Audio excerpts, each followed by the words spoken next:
Live हो गया ना। देखिए, कल आपका शुरू किया गया था इक्विटी में। मैंने इस हफ्ते इसको समाप्त कर देना है। हमें आपका लिखवाना भी है अभी।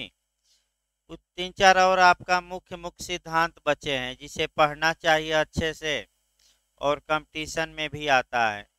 तो कल हम शुरू किए थे आपका इक्विटी एक्ट इन पर्सोनम। बात ना करिए भाई अब। यानी कि साम्य की क्रिया व्यक्ति से संबंध रखती है। अब इसका जो आपका क्वेश्चन बन सकता है कि साम्य की क्रिया आपका परसोनम यानी कि व्यक्ति से संबंध रखती हैं, इस मैक्सिम की व्याख्या करिए। मेंस में जो बन सकता है, प्री में जो बन सकता है, जो बिहार उहार का मॉडल है कि इसका अर्थ पूछा जाता है। इसका अर्थ क्या हुआ, तो पहले तो अर्थ जानना है। इसके बाद दूसरा जो इस समय मॉडल बन रहा है वो बन सकता है कि इस मैक्सिम को या इस सूक्ति को भारत में कहाँ अप्लाई किया गया है, कहाँ मान्यता प्रदान की गई है। तो भारत में केवल एक कानून में मान्यता है और वह आपका सीपीसी है, और सीपीसी की धारा 16 का प्रोविजो में। हो सकता है कि पूछ ले, भी हम बताएंगे। देखिए, आपका ये साम्य की क्रिया व्यक्ति से संबंध रखती है, इसका पहले मतलब जानना चाहिए। यानी कि चूंकि साम्य न्याय पर आधारित है, शुद्ध अंतःकरण पर आधारित है, यानी कि अंतर चेतना पर आधारित है, अतः साम्य के न्यायालय जब भी कोई निर्णय, डिक्री या आदेश देते थे, तो ऐसी दशा में जो व्यक्ति इन निर्णयों, डिक्रियों या आदेशों का पालन नहीं करता था, तो साम्य न्यायालय अपने आदेश, डिक्री को लागू कराने के लिए व्यक्ति को गिरफ्तार करके जेल भेजते थे या उस पर जुर्माना लगाते थे। साम्य न्यायालयों ने कभी भी आपका व्यक्ति की संपत्ति की कुर्की और आपका विक्रय नहीं किया, क्योंकि साम्य अंतःकरण पर आधारित है। अतः ऐसी दशा में साम्य के न्यायालय ये चाहते थे कि व्यक्ति के अंतर चेतना पर प्रभाव डाला जाए, उसके हृदय पर प्रभाव डाला जाए, ताकि वह हमारे आदेश का पालन करे। और बैठिए उधर, दो लोग बैठिए, और हमारे आदेश का पालन करे। ये आपका यानी कि कुल मिलाकर एक लाइन ये हुआ। इसका मतलब कि जो डिक्री या आदेश का निष्पादन कराते थे, वह व्यक्ति को गिरफ्तार करके जेल भेजते थे या फाइन लगाते थे। उस व्यक्ति की संपत्ति को कुर्क करके, और कभी भी दबाव नहीं डालते थे कि आप हमारे निर्णय या आदेश का पालन करें। इसका मतलब एक लाइन। अब इसको हमें आपका ये जो नियम है, ये सब्सटेंसिव लॉ का नियम न होकर प्रोसीजरल लॉ का नियम है, ये पूछ सकता है कि ये जो सूक्ति है, ये सारवान विधि की सूक्ति है कि प्रक्रियात्मक विधि की, यानी कि सब्सटेंसिव लॉ का, कि एडजेक्टिव लॉ का। तो आप एडजेक्टिव मारिएगा, क्योंकि यह शुद्ध रूप से किससे रिलेटेड है, प्रक्रिया से। अब इसके बाद आपका जो बताया गया था, आइए आपका जो आपका बताया गया था उसको देखा जाए। इंग्लैंड के जो सामान्य न्यायालय, मैं कल बताया था भाई, इंग्लैंड में दो प्रकार के न्यायालय थे। एक कॉमन लॉ के न्यायालय, कॉमन लॉ के न्यायालय मतलब सामान्य न्यायालय, और दूसरा कौन सा न्यायालय था, साम्य। जो सामान्य न्यायालय थे वह विधि के अनुसार निर्णय देते थे, और जो आपका साम्य के न्यायालय थे वह विधि के अनुसार तो देते ही थे, लेकिन उनको पावर था कि जहां कानून न हो, कानून से बाहर जाकर न्याय के आधार पर भी निर्णय दे सके। तो ऐसी दशा में जब सामान्य न्यायालय कोई डिक्री, निर्णय या आदेश देते थे, कोई व्यक्ति उसका पालन नहीं करता था, तो ये न्यायालय करते क्या थे, तो उस व्यक्ति की संपत्ति को भी कुर्क करते थे और उसको गिरफ्तार करके जेल भी भेजते थे। यानी कि सामान्य न्यायालय आपका करते क्या थे, तो सामान्य न्यायालय व्यक्ति की संपत्ति को अटैच भी करते थे, सेल भी करते थे और व्यक्ति को अरेस्ट करवाकर जेल भी भेजते थे, जुर्माना भी लगाते थे। लेकिन जो ये इक्विटी कोड था, ये कभी भी संपत्ति पर प्रभाव नहीं डाला, यानी कि संपत्ति को अटैच नहीं करता था, क्योंकि इक्विटी गुड कंसेंस पर आधारित है। बिहार में पिछली बार पूछा भी गया था कि साम्य का आधार क्या है, तो गुड कंसेंस यानी कि अंतःकरण, यानी कि जो बातें दिल से निकले या हृदय से निकले। तो साम्य के न्यायालय व्यक्ति के अंतःकरण पर प्रभाव डालते थे और व्यक्ति को गिरफ्तार करके जेल भेजवाते थे और उस पर जुर्माना लगाते थे, ताकि उसकी अंतरात्मा से आवाज उठे कि हमें ऐसे डिक्री, आपका जजमेंट या आर्डर का पालन करना चाहिए। अब ये आपका कह सकते हैं कि नियम बताया गया। अब इन नियमों को इंग्लैंड में किन किन मामलों में लागू किया गया और भारत में क्या नियम है, ये हमें दो चीजें अब देखनी है, यानी कि इस मैक्सिम में। देखिए, यह जो नियम है यह इंग्लैंड में आपका लागू किया गया साम्य न्यायालयों द्वारा, और किन किन मामलों में लागू किया गया, तो पहला, जहां न्यायालय के अधिकार क्षेत्र के अंतर्गत निवास करने वाला कोई व्यक्ति विदेश में कपटपूर्ण भूमियां अर्जित किया हो। यानी कि इसका मतलब ये हुआ कि इंग्लैंड में कोई व्यक्ति निवास करता है, ध्यान समझिए, और वह मान लीजिए कि अमेरिका में कपटपूर्ण या फ्रॉड करके कोई लैंड आपका पाया हो, यानी कि अमेरिका में कपट करके और कोई भूमि पाया हो। तो मैं पहले इतिहास संविधान में ही बताया था कि जो ये अमेरिका के लोग थे, ये पहले इंग्लैंड के अधीन ही एक तरफ से थे, और जो अपराधी ज़्यादा होते थे उनको शुरुआती दौर में इंग्लैंड वालों ने अमेरिका भेजा था। वो बाद में भले विकास कर गए हों, तमाम लोग व्यापार के लिए जाने लगे, लेकिन जो आपका अमेरिका का इतिहास है, हम कह सकते हैं कि अमेरिका के जो पूर्वज थे, यानी कि 100 2 साल 2 साल 3 साल पहले वह अपराधी थे, और वर्तमान समय में उन्हीं अपराधियों की औलादें ही अमेरिका में राज कर रहे हैं, इसमें कोई शक नहीं है। तो ऐसी दशा में आपका होता क्या था, तो अगर कोई व्यक्ति इंग्लैंड का निवासी होता था और विदेश में संपत्ति अर्जित किया है, लेकिन क्या किया रहता था, फ्रॉड, तो ऐसी दशा में इंग्लैंड में उसके खिलाफ मुकदमा चलता था। अब इंग्लैंड के न्यायालय जो डिक्री, आदेश या निर्णय देते थे, वह अमेरिका में जाकर उसकी संपत्ति कुर्क नहीं की जाती थी, जिस संपत्ति के बारे में फ्रॉड किया होता था, बल्कि इंग्लैंड में उसे गिरफ्तार करके कहाँ भेजा जाता था, जेल, और कहा जाता था कि तुम हमारे निर्णय का क्या करो, पहले तो आदेशित किया जाएगा कि हमारे जजमेंट को फॉलो करो या पालन करो, और नहीं व्यक्ति पालन करता था तो इंग्लैंड के न्यायालय उस व्यक्ति को विदेश में संपत्ति कुर्क नहीं करते थे, बल्कि उस पर व्यक्तिगत कार्रवाई करते थे और कहाँ भेज देते थे उसे, इंग्लैंड के न्यायालय, जेल, कि जब तक आप निर्णय का पालन नहीं करेंगे तब तक कहाँ रहिए, जेल।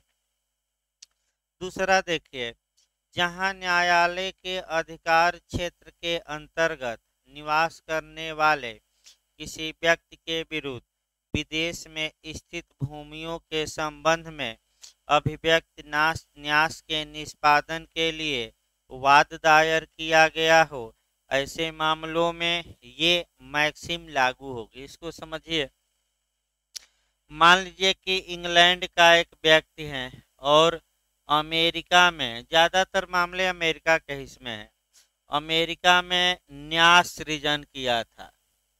और अभिव्यक्त न्यास, एक होता है एक्सप्रेस ट्रस्ट और एक होता है इम्प्लाइड।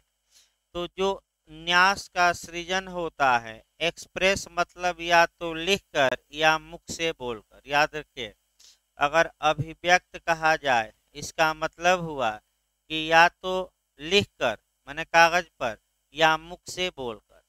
और अगर इम्प्लाइड हम कहते हैं तो इम्प्लाइड का मतलब होता है विवक्षित, यानी कि बाई कंडक्ट, यानी कि इसका मतलब आचरण, हाव भाव, चाल चलन, रहन सहन। अब यहाँ से एक दो क्वेश्चन और को रिलेट करके निकाला जाए। जो आपका उत्तराखंड जे में क्वेश्चन बना था वह कॉन्ट्रैक्ट से ऐसा क्वेश्चन बना था। और कॉन्ट्रैक्ट में जो क्वेश्चन बना था वह ये बना था कि जो प्रामिज होता है, यानी कि जो वादा या प्रतिज्ञा या जो वचन हम कहते हैं वह कितने प्रकार का होता है। तो वचन दो प्रकार का होता है, एक एक्सप्रेस और दूसरा इम्प्लाइड। एक्सप्रेस का मतलब या तो लिखकर या मुख से बोलकर, और दूसरा इम्प्लाइड का मतलब बाई कंडक्ट, यानी कि व्यक्ति के आचरण, हाव भाव, चाल चलन, रहन सहन के आधार पर एक अनुमान निकाला जाता है। जैसे कि उदाहरण के रूप में लिव इन रिलेशनशिप में आपका अगर कोई पुरुष और स्त्री लंबे समय से साथ साथ रहता है, भले विवाह नहीं किया हो, तो उनके कंडक्ट के आधार पर सुप्रीम कोर्ट ये मान लेता है कि ये लोग विवाहित हैं, भले उनके बीच विवाह न हुआ हो। ये सुप्रीम कोर्ट का जो ये बाई कंडक्ट ही है। और एपीओ में भी पिछली बार आया था कि नातेदारी के बारे में राय, तो एविडेंस की धारा 50 भी याद रखना है, 50। यानी कि हम ये बता रहे थे कि भाई वचन कितने प्रकार, एक्सप्रेस और इम्प्लाइड हम बता रहे थे, और उस दोनों शब्द को अच्छे से जानना है। और हम जोड़े भी हैं, कॉन्ट्रैक्ट की धारा 9 से हमने जोड़ा कि वचन कितने प्रकार के होते हैं, दो रट कर जाएगा, कौन कौन, एक्सप्रेस और इम्प्लाइड।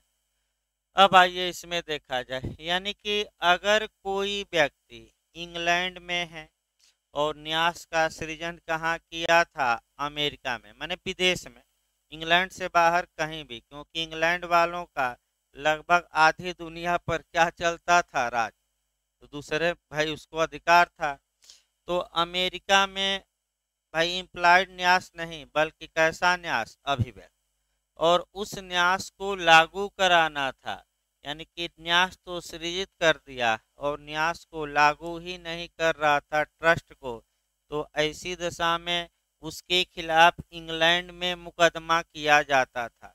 यानी कि आपका न्यास कहाँ सृजित इस उदाहरण में हुआ, अमेरिका में। अब नियम नहीं है, उस समय था, क्योंकि उस समय अमेरिका स्वतंत्र नहीं था। और आपका मुकदमा कहाँ किया गया, इंग्लैंड। इंग्लैंड के न्यायालय प्रतिवादी को आदेश देते थे।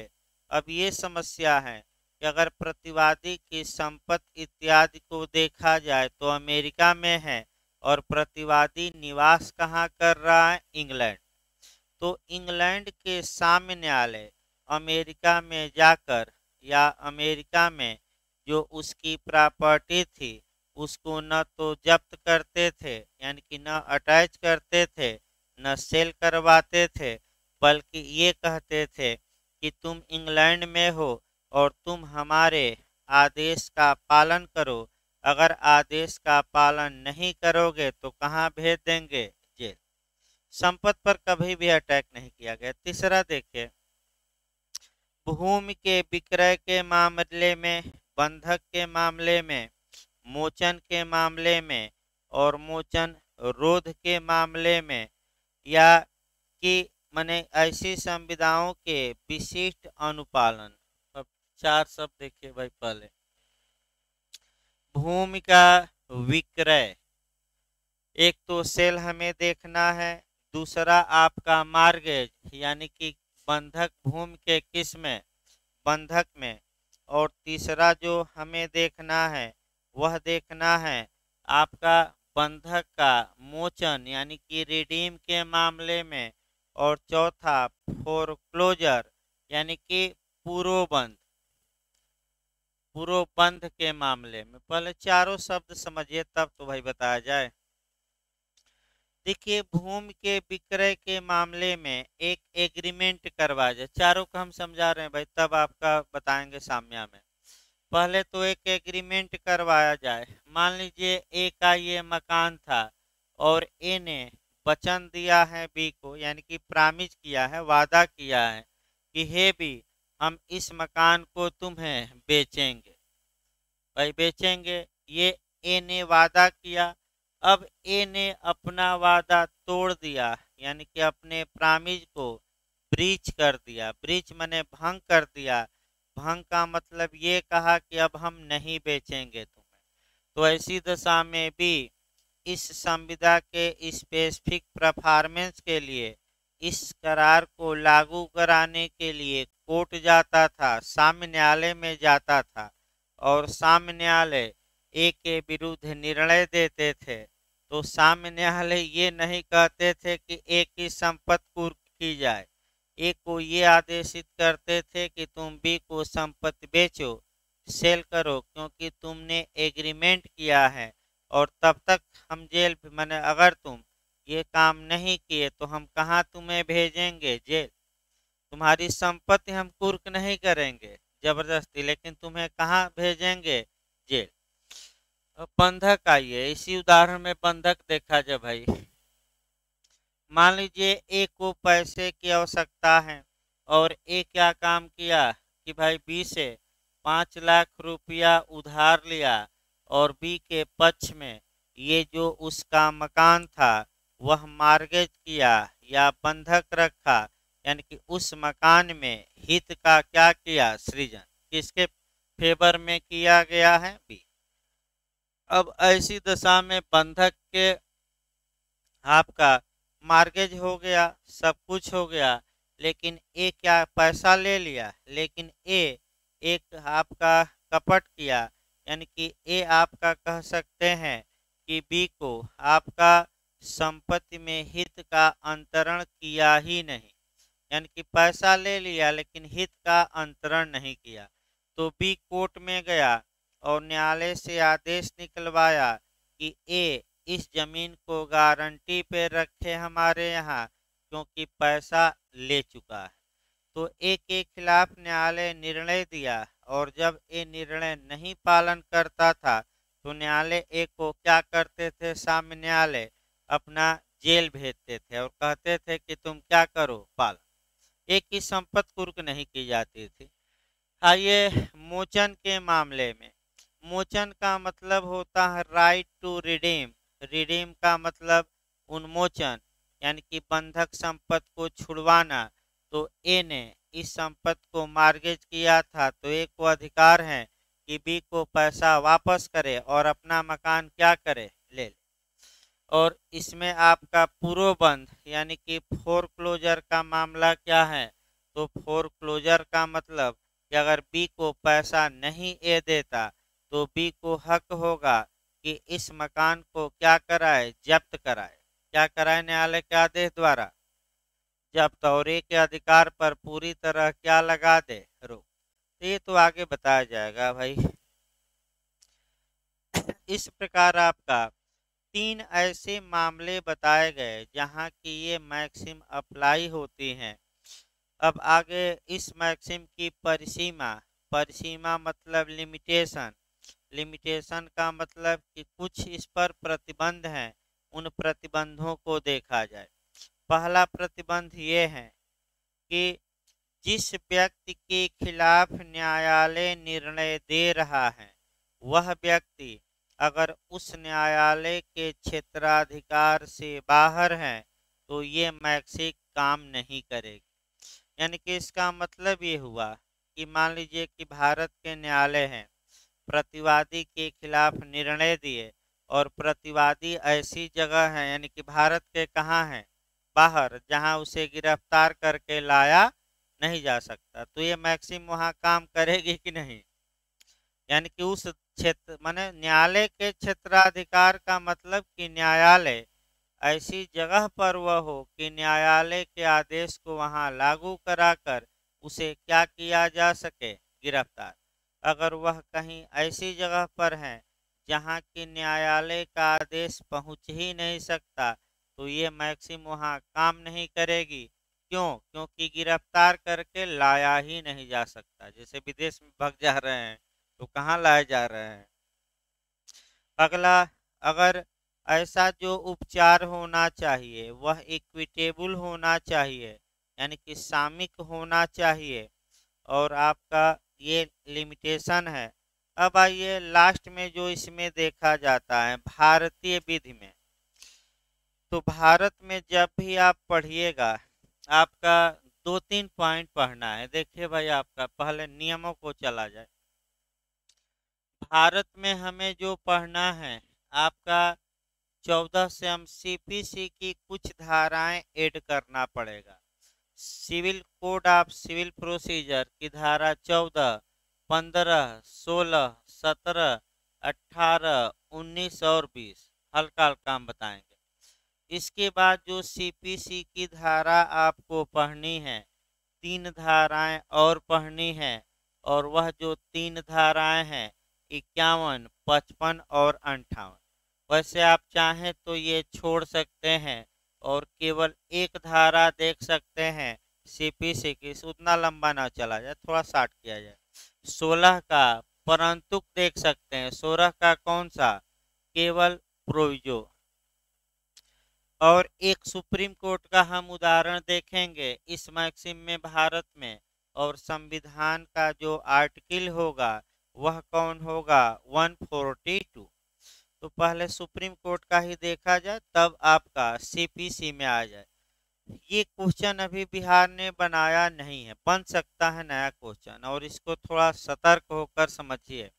जो आपका बना नहीं अभी क्वेश्चन, ये पूछ सकता है कि ये मैक्सिम कहाँ समाहित है, तो सीपीसी की धारा 16 के किस में, प्रोविजो। तो पहले सुप्रीम कोर्ट पर आइए। आपका बताया भी गया था एक दिन, फिर आज जब मैक्सिम आई है तो थोड़ा डिटेल में चला जाए। जो सहारा कंपनी के प्रमुख हैं आपका सुब्रत राय, उनके पास निवेशकों ने पैसा जमा किया। अब सुप्रीम कोर्ट में जब याचिका दायर हुई तो सुप्रीम कोर्ट ने कहा कि इतना 1000 करोड़ रुपया आप वापस करिए, आप गलत तरीके से निवेशकों से लिए, वह आदेश का पालन नहीं किए, तो सुप्रीम कोर्ट अपने कंटेम्प्ट के लिए, यानी कि अवमान के लिए, यानी कि निर्णय का पालन न करने के कारण उन्हें तिहाड़ जेल भेज दिया। तो अवमानना में जो समय है आपका दंड का वह 6 मंथ है। कितना महीना, 6 माह। 6 माह तक वह जेल में रहे। फिर आपका उनके वकील कपिल सिब्बल आए और सुप्रीम कोर्ट में मांग किए कि अब हमारे क्लाइंट को रिहा कर दिया जाए, क्योंकि कंटेम्प्ट में अधिकतम 6 माह तक ही रखा जा सकता है। तो सुप्रीम कोर्ट ने साम्य के इस सिद्धांत को लागू किया और ये कहा कि हम तब तक जेल में रखेंगे जब तक कि ये निवेशकों का पैसा दे नहीं देता। यानी कि इसका मतलब ये हुआ कि इसके अंतःकरण पर प्रभाव डाला जाए। जेल में रहेगा तो सोच विचार करेगा, और जब सोच विचार करेगा तो इसके दिल या अंतर चेतना पर प्रभाव पड़ेगा, और पैसा लोगों का क्या करेगा, वापस। तो फिर रखा गया 6 माह बाद भी, साल 1.5 साल रहे तब जाके आपका कुछ धन जमा किए तब जाके छूटे, और अभी भी समय समय पर धन जमा कर रहे हैं 2-2, 3-3 माह पर। तो कई संपत्तियां बिक गई विदेश की, और भारत में सहारा कंपनी बहुत बड़ी थी, अब लगभग आपका नेस्तेनाबूद के कागार पे है। अब ये है कि भाई आपका देख सकते हैं नेस्तेनाबूद के कागार पे हैं, और जो लोग सहारा में पैसा जमा किए हैं अब बस वहीं टरका रहे हैं कर्मचारी कि 2 साल बाद मिल जाएगा, 4 साल, अब 20 साल 25 साल हो गया किसी को पैसा दिया नहीं, और अचानक होगा क्या, अपना बेच उच के कंपनी हाथ खड़ा कर देगी कि हमारे पास कुछ नहीं है। तो जब कुछ नहीं है तो मैं बताया था आनुपातिक वितरण का सिद्धांत कल ही बताया था कि कंपनी की सारी संपत्ति क्या की जाएगी, जब जब्त करके बेचवा जाएगा और पंजीरी जैसे सबको क्या किया जाएगा। तो बताइए समता में क्या होगा, माने आपका आनुपातिक समता होगी। जो अधिक पैसा जमा किया है उसको अधिक मिलेगा, जो कम किया है कम। तो ये आपका पहला जो हमने उदाहरण इस मैक्सिम का बताया वह सुब्रत राय का मामला है, किस अनुच्छेद से गवर्न हुआ, 142। दूसरा आइए देखा जाए भारत में पहले क्या नियम है। 3 धाराएं सीपीसी की याद रखना है, ध्यान से देखिए। सेक्शन 51 मेंस में भी आ चुका है कि न्यायालय डिक्री का निष्पादन कैसे करा सकता है। अर्थात यदि न्यायालय ने कोई आर्डर पारित किया है, कोई डिक्री पारित किया है, तो उसको कैसे इन्फोर्स करा सकता है, कैसे लागू करा सकता है, उसकी प्रक्रिया दी गई है निष्पादन की। और कौन सी धारा में, सीपीसी की 51। अब एक उदाहरण पहले देखिए।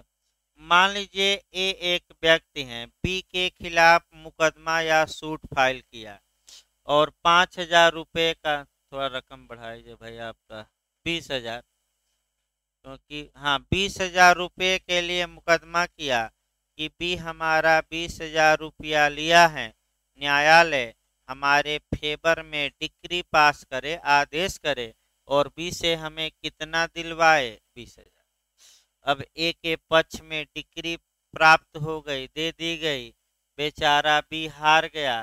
तो अब डिक्री को लागू कराया जाएगा, एग्जीक्यूट कराया जाएगा, निष्पादन कराया जाएगा और बी से ए को कितना दिलवाया जाएगा विधि की प्रक्रिया द्वारा, 20,000।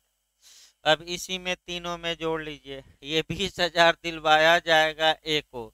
तो धारा 51 सीपीसी की कहती है, द कोड ऑफ क्रिमिनल, नहीं the code of civil procedure की, कि ऐसी दशा में बी की संपत्ति को कुर्क किया जा सकता है, उसका सेल या विक्रय किया जा सकता है और जो विक्रय से धन प्राप्त होगा उस धन में से किसको 20,000 दिया जाएगा, एक। तो बताइए संपत्ति पर प्रभाव, हमने ये जो उदाहरण बताया कि अंतःकरण पर प्रभाव डालकर संपत्ति, तो भाई सीपीसी में तो संपत्ति भी कुर्क करके डिक्री का पालन, दूसरा अंतःकरण पर प्रभाव डालिए। 51 में ही ये भी कहा गया है कि अगर भी इस डिक्री का पालन नहीं करता तो न्यायालय बी को गिरफ्तार करके जेल भी भेज सकता है। तो गिरफ्तार करके जेल भेजवाइए। तो गिरफ्तार करके जेल भेजवाने का काम कौन सी धारा करेगी, 55 करेगी। और आपका और कितने दिन तक जेल में रहेगा ये कौन सी धारा बताएगी, 58। यानी कि कुल मिलाकर आपका हम कह सकते हैं कि जहाँ तक भारत की बात है, भारत में अगर डिक्री को निष्पादित कराना है तो केवल एक ही नियम नहीं है कि भाई जेल भेजा जाए, एक और भी प्रावधान है कि जो व्यक्ति हारा है उसकी प्रॉपर्टी को क्या किया जाए, अटैच, और अटैच करके क्या किया जाए, बेचा जाए और पैसा वसूला जाए। तो भारत में दोनों न्यायालय कर सकते हैं, संपत्ति पर भी अटैक और उसके अंतःकरण पर भी। लेकिन अब एक पॉइंट आपका लास्ट में इस मैक्सिम में जानना है और वह जानना है धारा 16 का प्रोविजो, यानी कि सीपीसी की धारा 16 का जो परंतुक है वह शुद्ध रूप से आपका इस मैक्सिम को प्रश्रय देता है कि साम्य की क्रिया आपका व्यक्ति से संबंध रखती है। अब देखिए आपका कहा क्या गया है, मुख्य रूप से सार पढ़ा जाता है। यदि आपका अचल संपत्ति के प्रति यानी कि इमूवेबल प्रॉपर्टी के प्रति कोई रांगफुल एक्ट किया गया है या कोई दोष किया गया है तो ऐसी दशा में उस दोष के अनुतोष के लिए, रिलीफ के लिए मुकदमा दायर किया जा सकता है, तो कहाँ दायर किया जा सकता है? तो ऐसी दशा में उसके अनुतोष के लिए सूट वहाँ फाइल किया जा सकता है जहाँ की उसके खिलाफ स्वयं आज्ञानुवर्तन, एक शब्द आया है, स्वयं याज्ञा आज्ञानुवर्तन, his personal evidence, his personal evidence, यानी कि स्वयं आज्ञानुवर्तन, इसको समझना पड़ता है। स्वयं आज्ञानुवर्तन का मतलब ये हुआ कि उसके खिलाफ स्वयं कार्रवाई की जा सकती है। स्वयं कार्रवाई की जा सकती है का मतलब ये हुआ कि उसको गिरफ्तार करके कहाँ भेजा जा सकता है? जेल। तो भाई जो लोग आपका जे के लिए भी इस बार जो लोग लगे हैं, आपका फिर एक बार हम बता दें, शब्दों को पकड़िए, क्योंकि शब्द नहीं आएगा तो कानून भी नहीं आएगा। तो अगर ये देश स्वयं आज्ञानुवर्तन का मतलब क्या हुआ कि जहाँ की न्यायालय ऐसे प्रतिवादी को गिरफ्तार करके कहाँ भेजवा सकता है? जेल। तो ऐसी दशा में वहाँ के न्यायालय में भी मुकदमा दायर किया जा सकता है। ये सीपीसी की धारा 16 के कहाँ दिया गया है?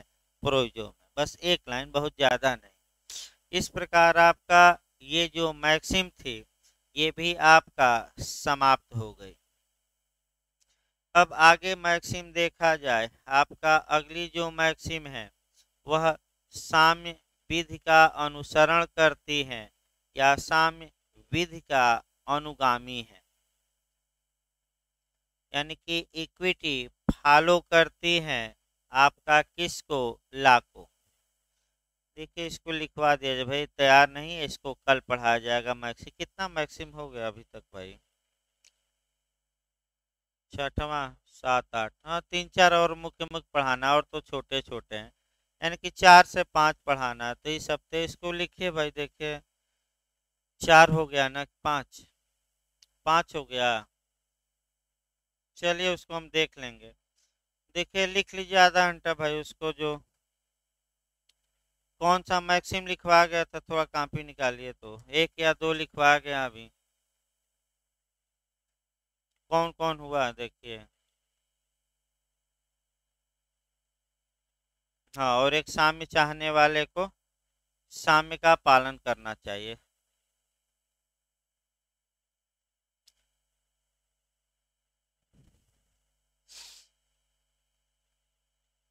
अगला लिखिए भाई आपका, साम्य की शरण में आने वाले को, तीसरा लिखिए।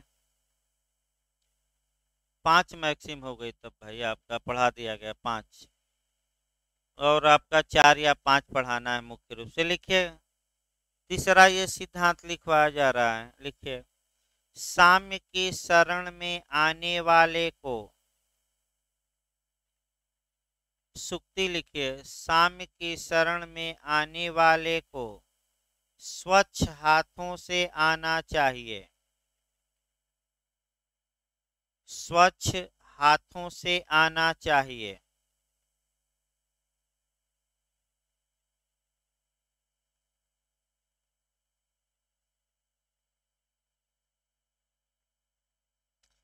इसका इंग्लिश वर्जन हुआ किताब में भी, he who comes into equity must come with clean hand, यानी कि आपका साम्य की शरण में आने वाले को स्वच्छ हाथों से आना चाहिए। लिखिए इसका अर्थ भाई, साम्य, लिखिए साम्य शुद्ध अंतःकरण, यानी कि गुड कंसेंस, साम्य शुद्ध अंतःकरण, ईमानदारी तथा सद्भावना, सद्भावना पर आधारित है।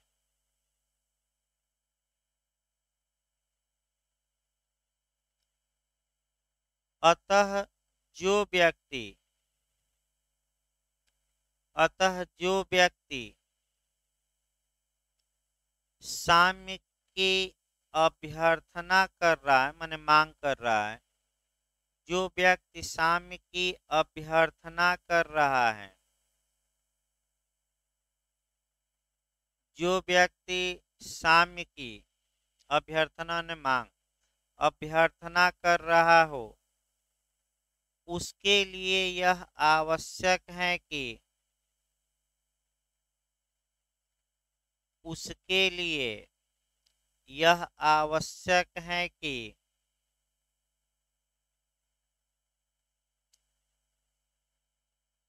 उसका आचरण गलत न हो, उसका आचरण गलत न हो, अर्थात दूसरी भाषा में लिखे, अर्थात उस मामले में उसका कोई दोष न हो, अर्थात उस मामले में उसका कोई दोष न हो,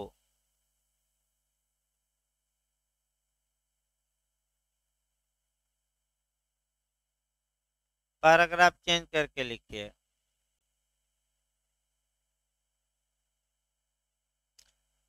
जिसने असाम्य किया है उसे साम्य प्राप्त नहीं होगा, जिसने असाम्य किया हो उसे साम्य प्राप्त नहीं होगा।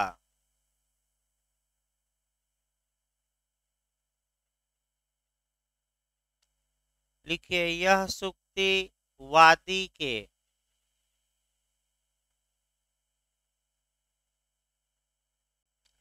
यह सूक्ति वादी के वर्तमान एवं भावी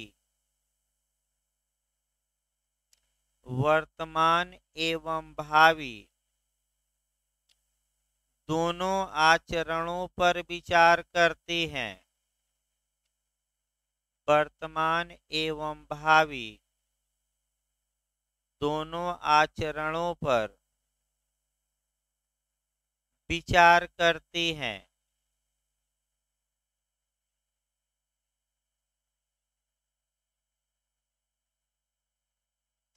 केस लिखे नीचे, शाहिदा खातून बीवी बनाम, केस लिखिए, शाहिदा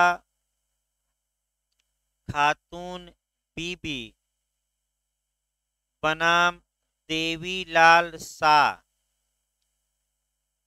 बनाम देवीलाल शाह, ऐसे लिखेगा शाह, शाह देवीलाल शाह, 2004 कलकत्ता हाई कोर्ट, 2004 का केस है ये, कलकत्ता हाई कोर्ट का केस है, 2004 कलकत्ता हाई कोर्ट। लिखिए इसमें क्या निर्णय आया। विशिष्ट अनुतोष का प्रदान किया जाना, माने स्पेसिफिक रिलीफ, विशिष्ट अनुतोष का प्रदान किया जाना,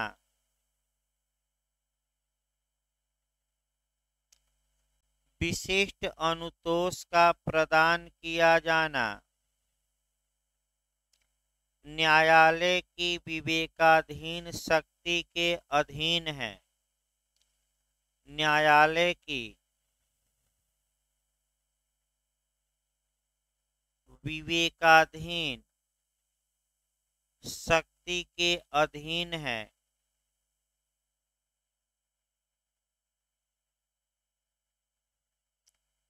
यदि वादी स्वच्छ हाथों से,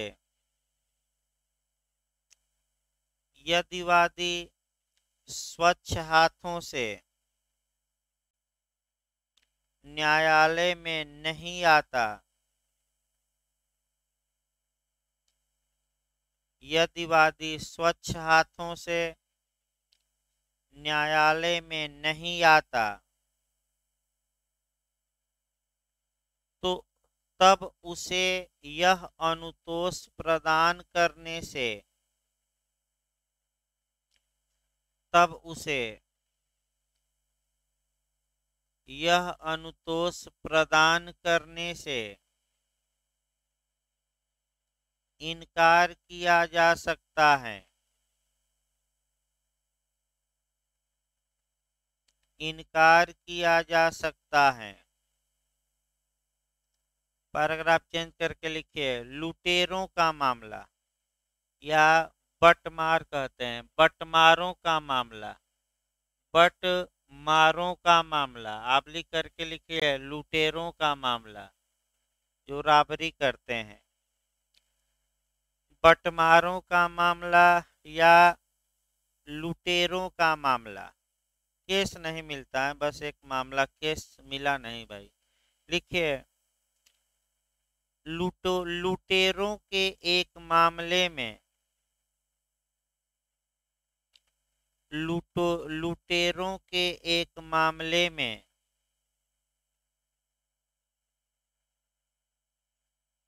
दो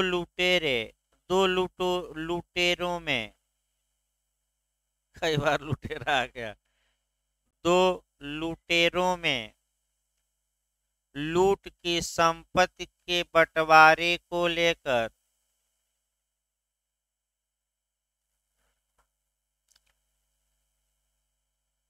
दो लुटेरों में लूट की संपत्ति के बंटवारे को लेकर विवाद होने पर एक लुटेरा न्यायालय में चला गया। एक लुटेरा न्यायालय में चला गया। न्यायालय ने कोई सहायता नहीं की। वाइब्रेट कर लीजिए भाई मोबाइल। न्यायालय ने कोई सहायता नहीं की और इन्हें दंडित किया, यानी कि जेल भेज दिया। क्या है हो, स्वच्छ हाथ से, यानी कि सैनिटाइजर लगा के आए नहीं हो और आ गए हो कोचिंग में। जाओ पहले क्या करो, सैनिटाइजर लगाओ, जैसे कि इस समय चल रहा माहौल। और आपका तो दंडित किया, यानी कि इनको जेल भेजा। क्या हो, लूट करके अब माल बंटवाने आए हो, जाओ जेल, क्योंकि तुम्हारे हाथ क्या हैं, स्वच्छ हैं कि नहीं, गंदे हैं। अगला लिखिए भाई, हेडिंग डालिए। हेडिंग डालिए, इस आधार सूत्र की प्रयोज्यता। प्रयोज्यता माने एप्लीकेशन। एप्लीकेशन मतलब किन किन मामलों में इसे लागू किया गया। इस आधार, हेडिंग है, इस आधार सूत्र की प्रयोज्यता। प्रयोज्यता मतलब कि किन किन मामलों में सामान्य न्यायालयों ने इसे लागू किया। लिखिए, पहला लिखिए, फर्स्ट, न्यास के अंतर्गत, 1 2 करके लिखिएगा। पहला है न्यास के अंतर्गत, न्यास के अंतर्गत उपचार तथा दायित्व के मामलों में, न्यास के अंतर्गत उपचार तथा दायित्व के मामले में। पैराग्राफ चेंज करके लिखिए, हेडिंग थी ये, थोड़ा मोटे में हेडिंग ही थी। पैराग्राफ चेंज करके लिखिए, पहला ही लिखवा जा रहा है। यदि कोई व्यक्ति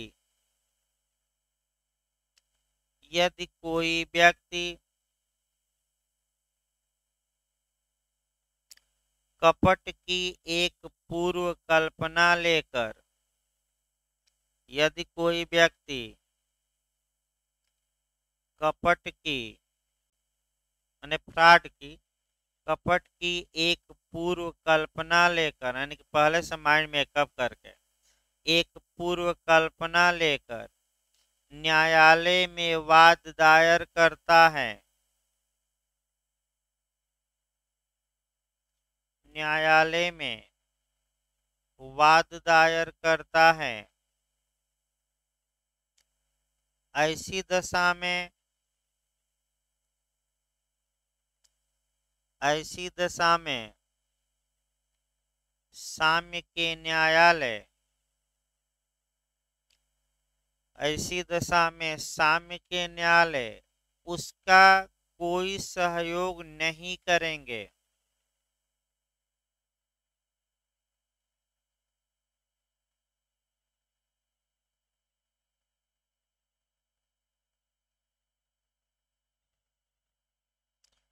उसका कोई सहयोग नहीं करेंगे। पैराग्राफ चेंज करके केस लिखिए भाई। ओ बर्टन, ओ बर्टन, ओवर्टन वर्सेज यानी कि बनाम वैनिस्टर, वैनिस्टर, ओवर्टन वर्सेज वैनिस्टर। लिखिए पैराग्राफ चेंज करके इसमें हुआ क्या था, लिखिए। एक व्यक्ति अपनी आयु को छुपाकर, मैंने एज छुपा लिया था, एक व्यक्ति अपनी आयु को छुपाकर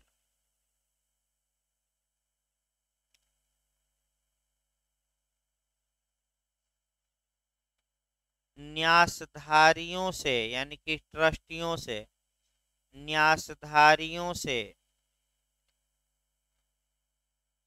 वह संपत्ति अभिप्राप्त कर ली, न्यासधारियों से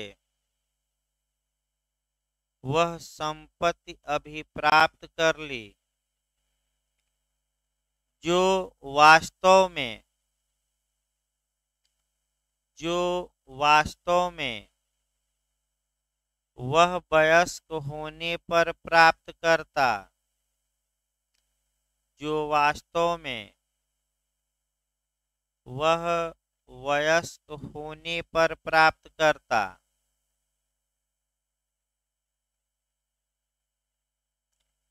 खड़े पैर देकर इसी लाइन में लिखिएगा। जब वह व्यक्ति वयस्क हो गया, जब वह व्यक्ति वयस्क हो गया, तब पुनः उस संपत्ति की प्राप्ति के लिए, तो पुनः उस संपत्ति की प्राप्ति के लिए न्यायालय में वाद दायर किया,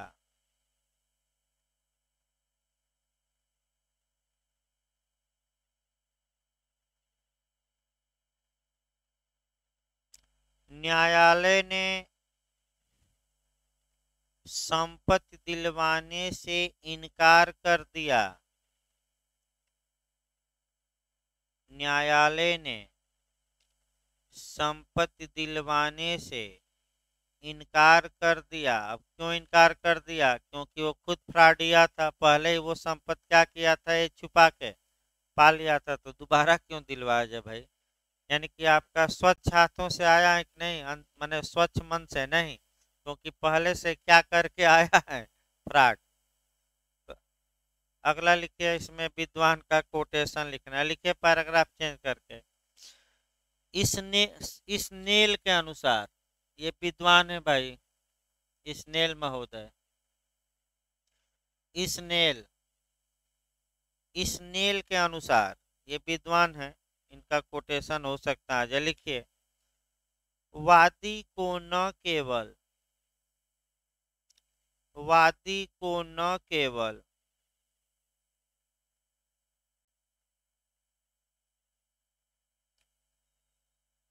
उचित एवं युक्तियुक्त व्यवहार करने के लिए, उचित एवं,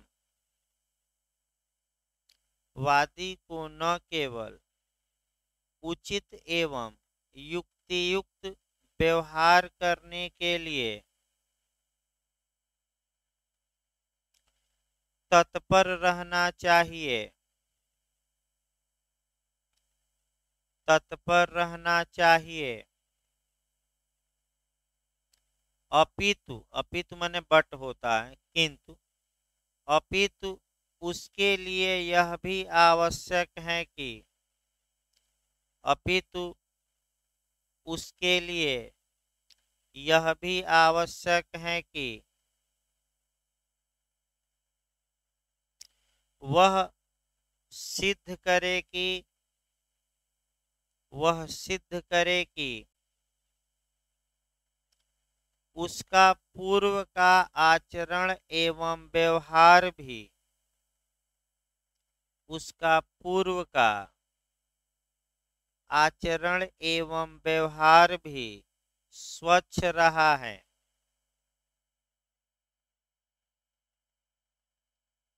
यानी कि पहले भी वो कपट नहीं किया है, उसका आचरण क्या रहा है और इस बार भी शुद्ध था। अगला लिखे, अब ये पहला था, दूसरा लिखे भाई। पहला लिखवा गया हेडिंग में न्यास के मामले में। दूसरा लिखे संविदा के विशिष्ट अनुपालन के मामले में स्पेसिफिक परफॉर्मेंस ऑफ कॉन्ट्रैक्ट। इस संविदा के विशिष्ट अनुपालन के मामले में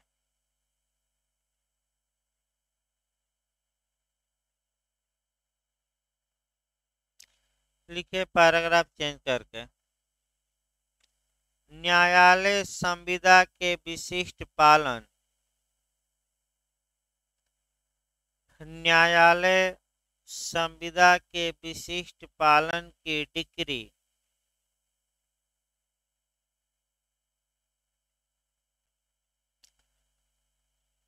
देने से इनकार कर सकते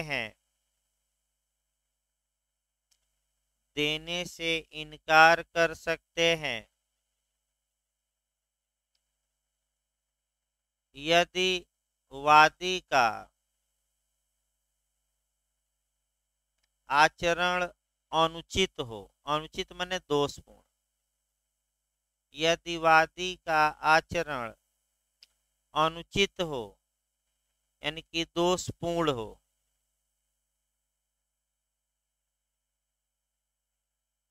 इसमें भारत में भी लिखते रहिए भाई, चलता रहे।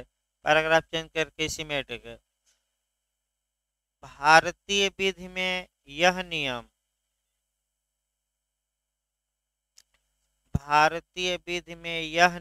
माने भारत में भी यही ऐड की हम करा दे रहे हैं। विनिर्दिष्ट अनुतोष अधिनियम यानी कि स्पेसिफिक रिलीफ एक्ट।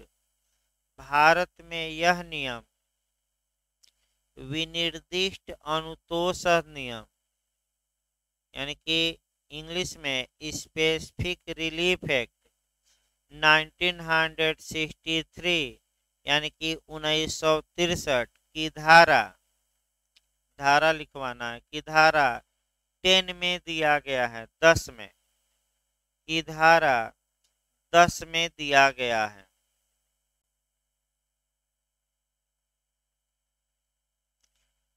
अगला लिखे तीसरा, ये तो दूसरा हुआ। तीसरा लिखे भाई इंजक्शन के मामले में यानी कि व्यादेश के मामले में। तीसरा पॉइंट लिखिए इंजक्शन यानी कि व्यादेश के मामले में। लिखिए पैराग्राफ चेंज करके लिखिए वादी के पक्ष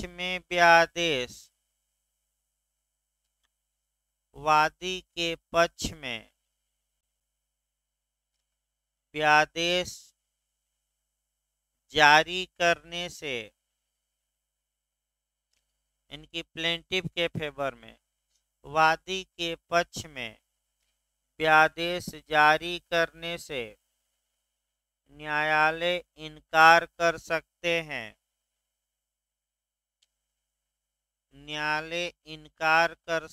हैं यदि वादी का आचरण दोषपूर्ण रहा हो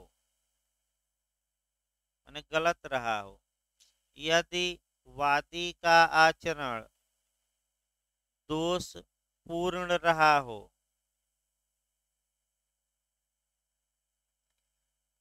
इस सिद्धांत को भारत में, यही भारत में भी ऐड करते रहा जाए, इस सिद्धांत को भारत में विनिर्दिष्ट अनुतोष अधिनियम 1963 यानी कि स्पेसिफिक रिलीफ एक्ट, विनिर्दिष्ट अनुतोष अधिनियम 1963 की धारा 36 से लेकर 42 यानी कि 36 से लेकर 42 तक में, 36 से लेकर 42 तक में, तथा सीपीसी की धारा, इसी में ऐड कर लीजिएगा, 2 लाइन ना लिखवाना पड़े, तथा सीपीसी की धारा 94 में, 94 में एवं आदेश 39 में, आदेश 39 में समाहित किया गया है। माने व्यादेश यहीं से गवर्न होते हैं। 39 आदेश 39 में 39 में समाहित किया गया है। चौथा लिखे भाई, दस्तावेजों का विखंडन या विलोपन। हेडिंग डालिए, दस्तावेजों का विखंडन या विलोपन।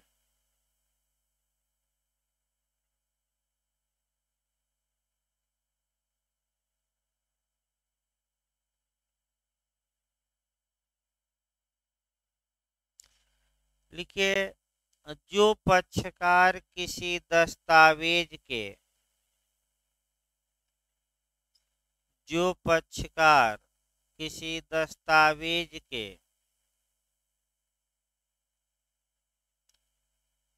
विखंडन या विलोपन की मांग करता है,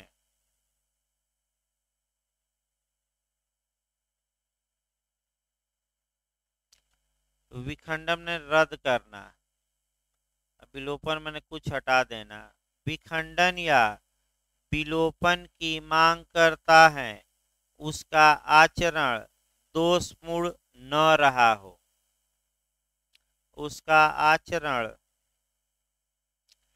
दोषपूर्ण न रहा हो,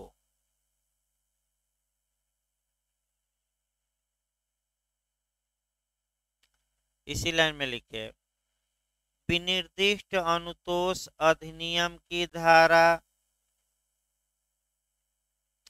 एसआरए भी लिख सकते हैं शॉर्टकट में, एसआरए की धारा 27 में विखंडन, 27 यानी कि 27, 27 में विखंडन तथा 31 में विलोपन, तथा 31 में विलोपन के बारे में प्रावधान किया गया है, 31 में विलोपन के बारे में प्रावधान किया गया है।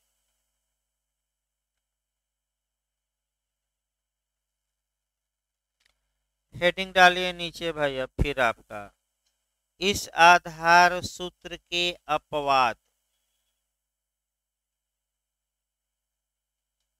ये अलग है अपवाद भाई, ये नहीं कि उसी में ऐड कर लीजिएगा।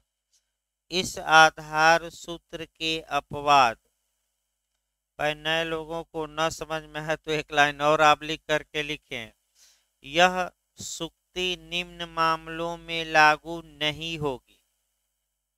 न है तो लिख लीजिए, अपवाद मतलब कि नियम जहां लागू न होते हो, लिखिए, यह सूक्ति निम्न मामलों में लागू नहीं होगी, इसका मतलब हुआ एक्सेप्शन।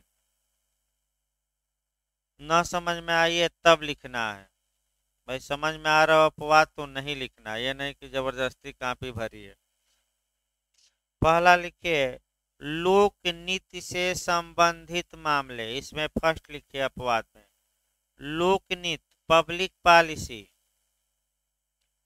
लोक नीति से संबंधित मामले, आप लिख करके लिख लीजिएगा लोक हित से संबंधित मामले, या तो लोकनीति दे सकता है या लोकहित, पब्लिक इंटरेस्ट।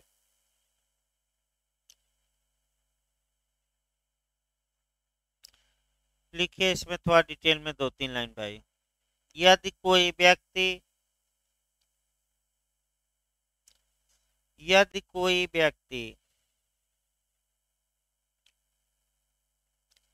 का आचरण दोषपूर्ण हो,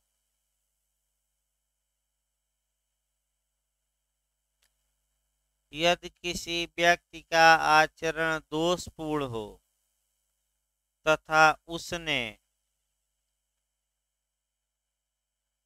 लोकहित के बारे में मुकदमा किया हो,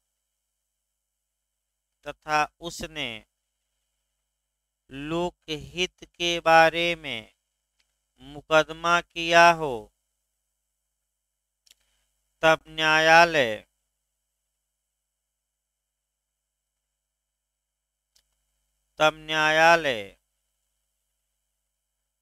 भले ही उसका आचरण दोषपूर्ण हो,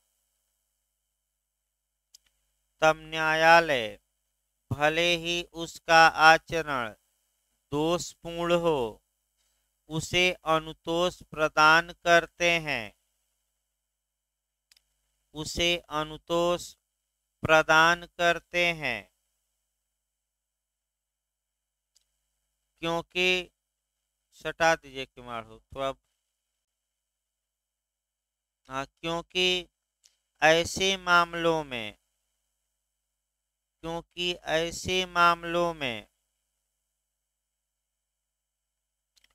अनुतोष पक्षकारों के पक्ष में नहीं, क्योंकि ऐसे मामलों में अनुतोष पक्षकारों के पक्ष में नहीं बल्कि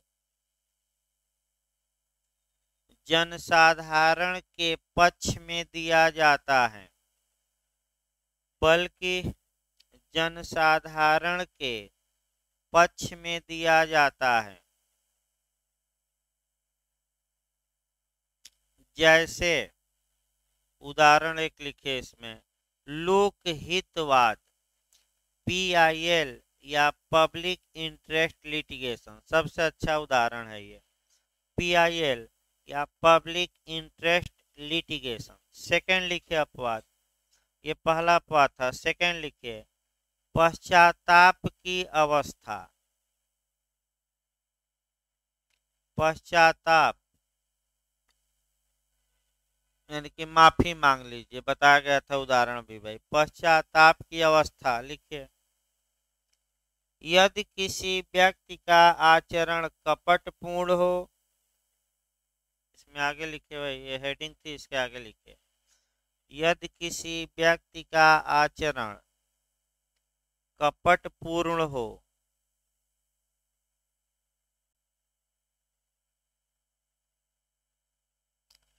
तथा वह तथा वह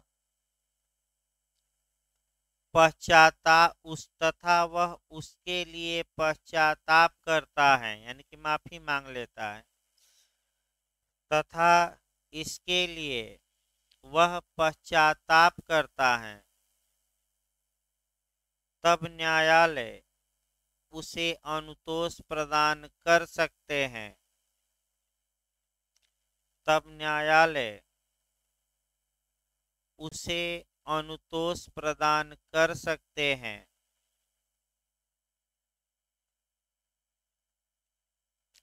इसका उत्तम दृष्टांत यानी कि बेस्ट इलिस्ट्रेशन कहा जाता है। इसका उत्तम दृष्टांत संविधान के अनुच्छेद 142 यानी कि कॉन्स्टिट्यूशन के आर्टिकल 142 142 तथा CRPC की धारा। इसका उत्तम दृष्टांत संविधान के अनुच्छेद 142 142 तथा CRPC की धारा 348 348 माफी मांगने पर उन्मोचन, पश्चाताप करके। धारा 348 लिख लिए, 348 सीआरपीसी में मिलता है।